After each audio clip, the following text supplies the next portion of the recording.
Assalamualaikum warahmatullahi wabarakatuh. Balik lagi di channel YouTube Afif Safi, pakar bola mengomentari sepak bola dengan kesoktawan. Sorry baru upload agak siangan dikit karena gua abis nonton bola, sholat subuh terus tidur. Bangun-bangun gara-gara mimpinya ditekel sama Upamecano.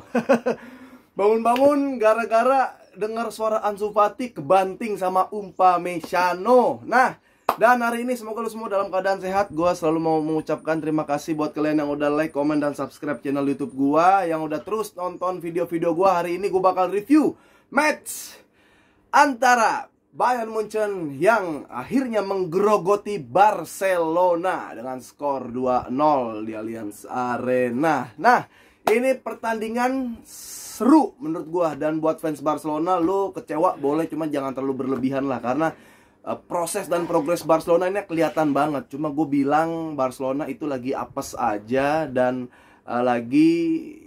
belum berhasil memanfaatkan peluang, dan Bayern Munchen ada beberapa keberuntungan aja sih di situ. Nah, tapi bukan nggak sekardus cuma menang gara-gara Bayern beruntung, Barcelona kalah gara-gara apes. Kita akan bahas match-matchnya. Pertama kita buka dengan quotes dari presscon dari Xavi dan Nagelsmann. Ini pun ya, Xavi selalu mengatakan kalau kalah tuh dia bilang tim kita menguasai jalan pertandingan tapi kurang efektif. Ya, kurang efektif.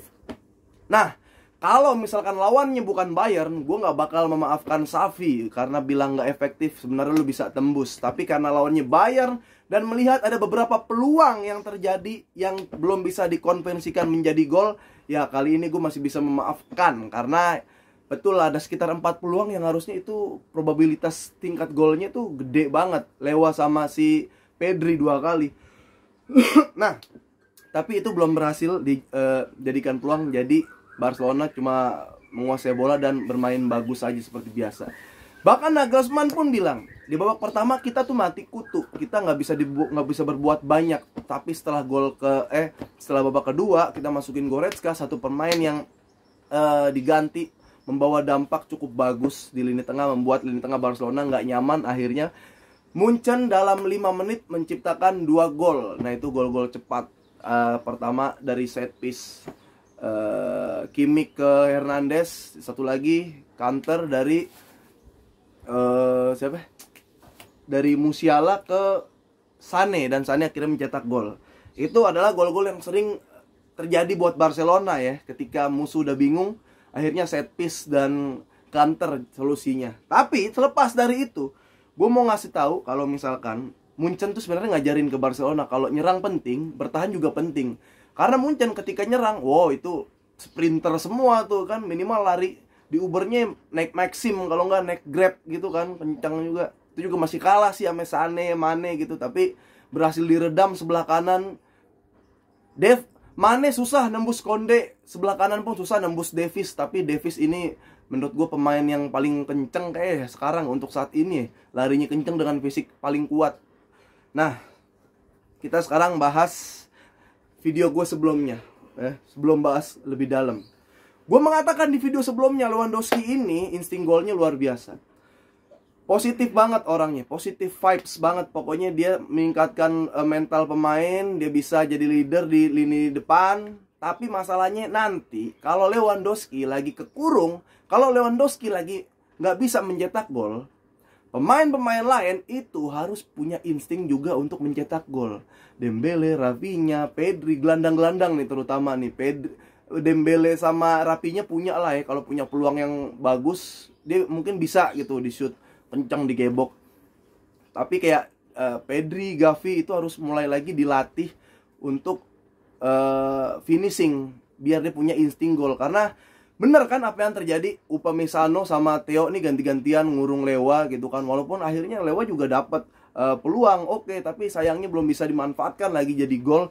Tapi ketika Lewa udah nggak bisa golin, ayo dong pemain-pemain lain nih harus bisa juga support, bisa juga punya insting gol biar nggak bergantung ke Lewandowski. Karena ya seperti gue bilang, kalau Lewandowski nggak golin, Lewandowskinya drop, takutnya yang lain tuh ikut drop. Itu yang terjadi di lini depan Barcelona. Dan statistik Lewa juga oke sih sebenarnya kan. 90 menit main dia 46 sentuhan. Terus dia punya total shoot 7 kali, 2-nya on target tuh. Kayaknya kalau nggak salah yang heading sama satu lagi tendangan yang nggak terlalu kenceng. hilang bola 11 kali. Emang kita perlu kredit banget buat terutama Upamecano ya. Gue nggak tahu, Musiala oke lah ya buat motong sep di lini tengah Barcelona, ngalirin bola ke situ, tapi kayaknya sih gue bilang man of the match harusnya Upamecano. Kalau Musiala tuh buat Cywar aja Jerman ke Pedri kayaknya kan. Tapi terlepas dari itu pemain-pemain key playernya itu Munchen, Neuer masih oke dia ternyata, Upamecano, Theo Hernandez lagi bagus, Musiala sama Sané pun sebenarnya lepas bola mulu walaupun menang sprint. Tapi ya ini sama aja gue ngeliat kayak Barcelona lawan Sevilla atau Rayo Vallecano. Tapi dia punya Upamecano, dia punya Sané. Jadi ya udahlah, ini permasalahan Barcelona yang kalau lawan tim sedang, lawan tim menengah gitu, lu masih bisa termaafkan, kualitas pemainnya nggak segede Munchen. Tapi hal-hal detail yang perlu diperhatikan kayak set piece harus siap menerima set piece banyak, sama siap dari kantor pemain sprint, itu yang harus dilakukan lagi sama Barcelona. Nah, ini sebenarnya seru banget statistik. Sekarang kita ke bahas jalannya pertandingan dan strategi Xavi. Bang, udah bener belum sih line up di babak pertama? Line up di babak pertama, gue bilang untuk di tengah udah bener, ya. Jadi harus ada Busquets main oke tuh, kredit Busquets, Christensen main oke. Busquets, Gavi, Pedri, ya. Jadi harus ada jangkar satu, flamboyan satu, sama fisik satu. Fisiknya si Gavi, flamboyan Pedri, jangkarnya Busquets. Kalau mau dirotasi, nantilah ya, De Jong nanti belakangan. Kalau mau dirotasi, ya Gavinya diganti sama Casey kalau mau rotasi. Tapi sejauhnya babak pertama kan oke, ngepres oke, nggak bisa berbuat banyak. Mungkin dipaksa long ball, terus bola atas, Christensen juga selalu menang, Konde juga selalu menang, Mane nggak bisa ngapa-ngapain sama Konde. Ya kelewatan sekali gol itu aja. Nah, selebihnya, gue menyayangkan kenapa Xavi ini selalu memainkan Dembele dan Rapinya selalu bareng gitu. Ya oke lah, dua-duanya gitu.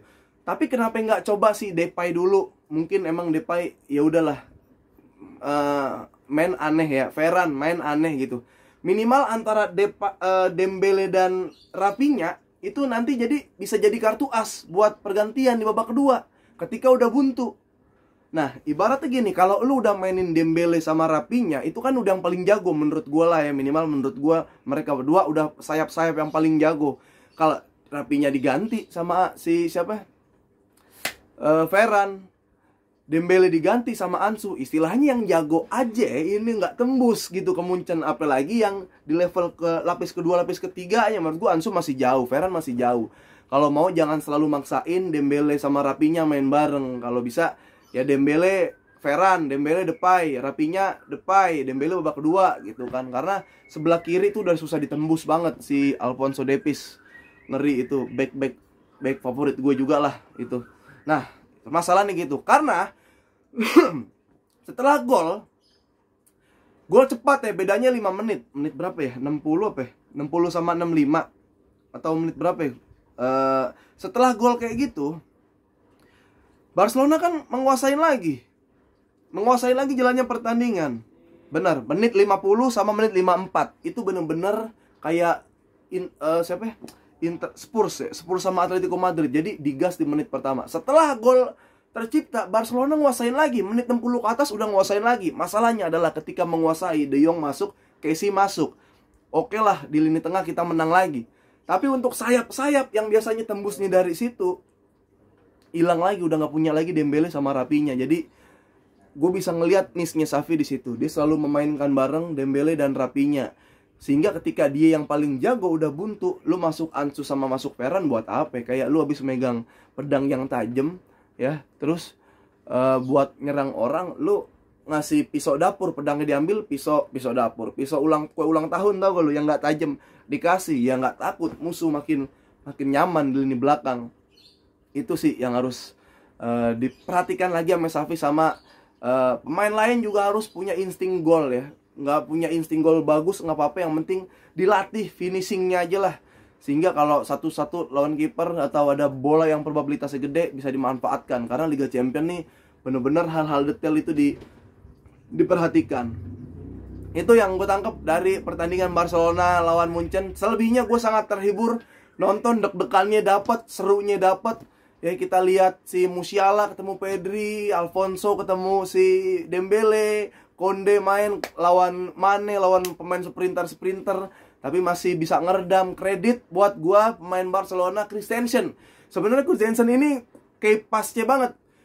Dia bener-bener bola atas menang mulu, pemain gak lewat-lewat, tapi ketika dia gak ada di posisi langsung hilang, ya terjadilah gol Sané yang kedua. Ya semua pemain sebenarnya oke, cuma untuk alasan Xavi Barcelona kurang efektif, gua masih bisa maafkan karena lawannya Munchen dan harus diperbaikin lagi. Set piece, dari permasalahan dulu Barcelona masih zaman Puyol, juga masih zaman siapa kena set piece itu sering banget gol. Kena counter, kalau ada pemain yang kenceng itu lu harus bisa. Nih susah sih emang ya. Kalau ada pemain yang sprinter, Mane, Sané ini kan larinya kenceng-kenceng, lu jangan kasih balik badan lah sekalian. Karena kalau udah balik badan lu miring one by one kayak gitu, jadi itu potensi lewatnya bakal gede. Jadi harus lu press kayak Konde ke Mane lah. Nah, untuk di sebelah kiri banyak yang menanyakan kenapa nggak Balde, kenapa nggak Jordi Alba. Kayaknya menurut gue sejauh ini di antara Alba dan Mane yang lagi oke banget, antara Alba dan Balde dan Marcos yang lagi oke banget malah Marcos. Walaupun dia sering ketinggalan sama Sané, ya lu aja kejar Sané, back Mane yang bisa sekenceng itu ngejar Sané ya cuma Alfonso Davies kayaknya, atau enggak Jordi Alba masih muda. Selebihnya kan Alonso bisa buat distribusi ke depan gitu aja lah. Dan Xavi kalau mau mainin jangkar, pelamboyan sama fisik, ya Casey harus diperhitungin nih, lu mau main dari awal apa enggak. Kan kalau udah ketinggalan atau kalau udah menang bolehlah masuk De Jong, atau kalau ketinggalan lebih dahulu lu bisa masukin De Jong, tapi sayap-sayap lu jangan diganti pemain-pemain yang pelan larinya, itu aja. Tapi selebihnya gue pink warnanya. Gue pede banget. Barcelona di Camp Nou ketemu lagi ya, di Camp Nou ketemu lagi Barcelona Bayern Munchen. Kita lihat ya, Lewandowski emang pelapisnya nggak ada, tapi harus pasti nggak mungkin insting-instingnya nggak dites, nggak dijajal di saat latihan. Pasti ada pembenahan dari Barcelona. Gitu aja dulu ya, dari Afif Safi, pakar bola, mengomentari sepak bola dengan kesotoan yang sebentar lagi mau ke Spanyol. Iya. Ya, jangan lupa dengerin terus podcast Boba Bola Banget di aplikasi Noise, Noice, dan reaction, live reaction nanti kalau ada Liga Inggris di Moji Badi, di moji.social. Dan kalau gua ada seru-seruan lagi, kita ke Jebret Media, gua nge-host lagi. Tapi kayaknya minggu depan deh, ini lagi padat banget, semua lagi padat banget, lagi dikumpulin dulu tenaga. Sampai ketemu lagi di komen Afif Safi, pakar bola, mengomentari sepak bola dengan kesotoan.